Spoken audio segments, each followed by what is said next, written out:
So the Monarch's annual Christmas broadcast, right? It's a huge tradition. But this year, King Charles did something a little different.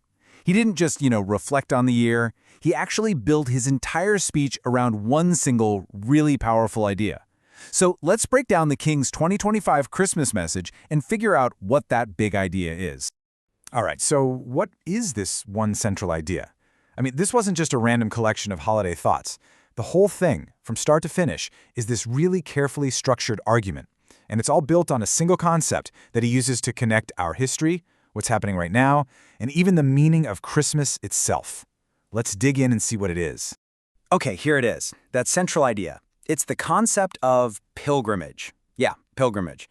The king takes this really ancient word, dusts it off, and completely reframes it for our modern world. It's basically the key that unlocks his entire message. And he brings this idea up right at the beginning. He talks about a state visit to the Vatican, where he and Pope Leo celebrated this idea of being pilgrims of hope. Now, this is a really clever move, right? Because it immediately takes the speech out of the world of politics and grounds it in this shared, universal feeling of a spiritual journey. It's all about unity, which is a pretty powerful thing to do in a world that feels so divided.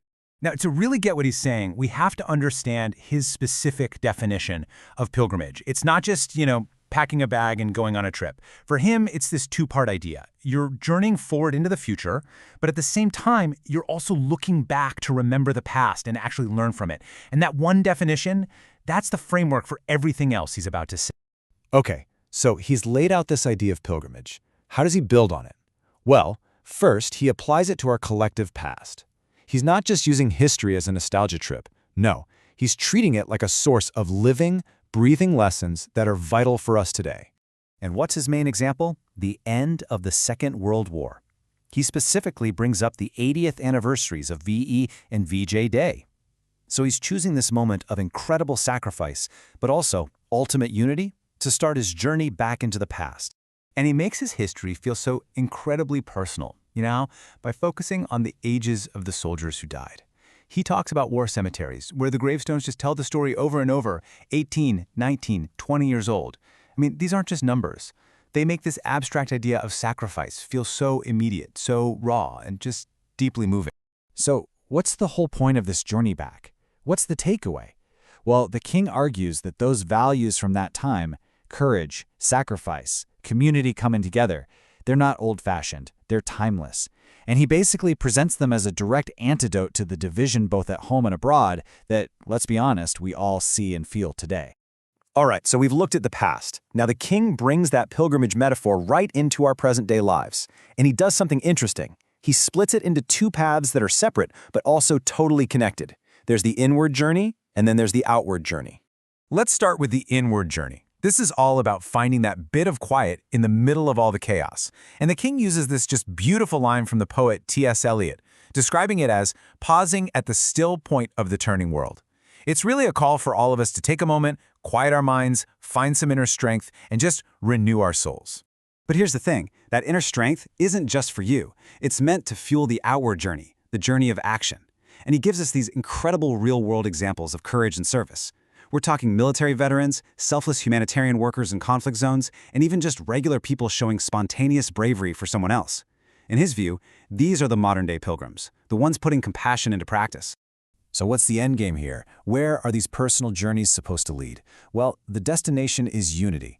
The king makes this really powerful point that no matter our different faiths or communities, we all share this deep longing for peace and this fundamental respect for life. And he argues that if we can just recognize that common ground, that's how we build a more hopeful future, together. And all of this, the journey back, the inward journey, the outward journey, it's all building to his final and maybe most profound point. The king argues that the ultimate pilgrimage, the one that ties together all these themes of journeying, sacrifice, and hope, is the Christmas story itself. This is where it all comes together. He literally reframes the nativity story as a pilgrimage. Think about it. He calls it the greatest pilgrimage of all. It starts with a journey from heaven down to earth. The destination isn't a palace, but a humble stable. And the purpose is to share a life with the poor and the lowly. And the ultimate goal of this entire journey? Peace on earth. And that really brings us to the absolute core of his message. That prayer for peace that started the whole Christmas story, it's not just some historical footnote. The king concludes that it's a prayer that still reverberates around the world today. It's not just an old prayer. In his words, it's a prayer for our times and our communities. It's for right now. So in the end, the king's message leaves us with this one final thought. And he kind of turns the whole metaphor back on us, the viewers, by framing life itself as a pilgrimage, this journey of looking back to learn and moving forward with hope. He's really leaving us to think about the purpose of our own journey. It's a powerful question, isn't it? If life is a pilgrimage, what destination are we all striving for?